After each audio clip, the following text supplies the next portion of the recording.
రాజన్న సిరిసిల్ల జిల్లా కోనరావుపేట మండలం గొల్లపల్లి నూతనంగా ఏర్పడిన గ్రామ పంచాయతీ పరిధిలో లంబాడి కులాలకు చెందిన గిరిజనులు కేసీఆర్ వాళ్లకు పోడు భూముల పట్టా ఇవ్వడం జరిగింది. పట్టలో భాగంగా వారప్పుడు ఎంత సాగు చేసుకుంటే అంతవరకు బోర్లు వేసుకున్నారు, పట్టాలు ఇచ్చారు, సాగులో ఉన్నారు.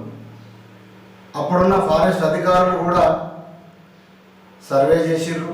సెక్రటరీ ద్వారా, గ్రామంలో ఉన్న విఆర్ఓల ద్వారా కావచ్చు, అప్పుడున్న ఫారెస్ట్ అధికారులు కూడా స్వయంగా వెళ్ళి ఫోటోలు దిగి వారికి పోడు భూముల పట్టాలు ఇవ్వడం జరిగింది.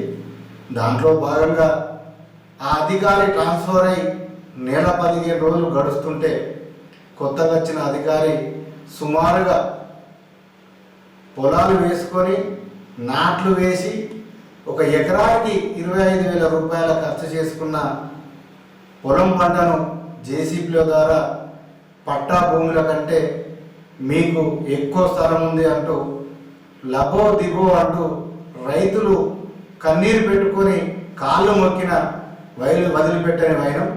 ఇప్పటికైనా అధికారులు చొరవ తీసుకొని అట్లాంటి పరిస్థితి రాకూడదంటూ లంబడి ఐక్యవేదిక నాయకులు అధికారులను వేడుకుంటారు.